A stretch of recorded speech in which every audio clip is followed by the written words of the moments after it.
ফিরে এলাম বিরতির পর। মহিলাদের জন্য বজরং দলের ফতোয়া জারি মধ্যপ্রদেশের জব্বলপুরের মন্দিরের বাইরে এবার বজরং দলের বিতর্কিত পোস্টারে মেয়েদের মিনি স্কার্ট জিন্স টপ পরে মন্দিরে ঢোকার ক্ষেত্রে নিষেধাজ্ঞা।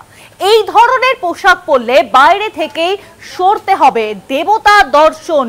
যে খবর সামনে আসছে যে মহিলাদের জন্য বজরং দলের এবার ফতোয়া জারি করা হয়েছে। কি ফতোয়াতে রয়েছে? মধ্যপ্রদেশে ফতোয়া জারি করা হয়েছে। কি কি দেওয়া হয়েছে? যে জব্বলপুরের মন্দিরের বাইরে এই ফতোয়া পোস্টার লাগানো হয়েছে, তাতে জানানো হয়েছে যে মিনি স্কার্ট পরে কোনো মহিলা আসতে পারবে না, এমনকি জিন্স টপ পরেও না। মন্দিরে ঢোকার ক্ষেত্রে নিষেধাজ্ঞা জারি করা হয়েছে। আর এই ধরনের যদি পোশাক পরে তাহলে বাইরে থেকেই সারতে হবে দেবতা দর্শন।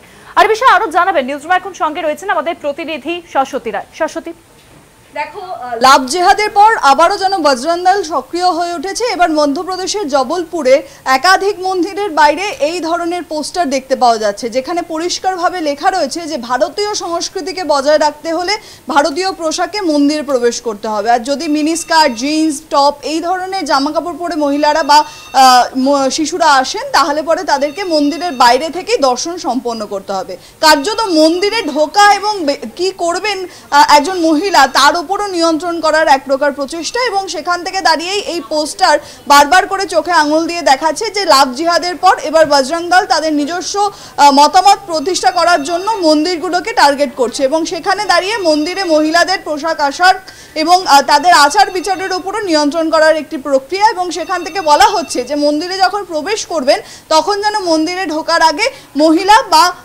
যে নাবালিকা থাকবেন তাকে মাথায় ঘোমটা দিয়ে ঢুকতে হবে, বা ওড়না থাকলে সেই ওড়নায় মাথায় দিয়ে তাদেরকে প্রবেশ করতে হবে। তাই একেবারেই বলা যায় যে একটি মন্দিরে আপনি কিভাবে ঢুকবেন সেটাকেও নিয়ন্ত্রণ করার চেষ্টা। এবং এই চেষ্টা ইতিমধ্যেই দেখা যাচ্ছে মধ্যপ্রদেশের একাধিক মন্দিরের বাইরে, এবং জব্বলপুরের এই পোস্টার ইতিমধ্যেই উঠে এসেছে সোশ্যাল মিডিয়ায়। অনেক ধন্যবাদ শাশ্বতী। নিউজরুমের সঙ্গে ছিলেন আমাদের প্রতিনিধি শাশ্বতী রায়। অর্থাৎ বজরং দল এবার কার্যত ঠিক করে দিচ্ছে মহিলা কোন পোশাক পরবে আর না পরবে।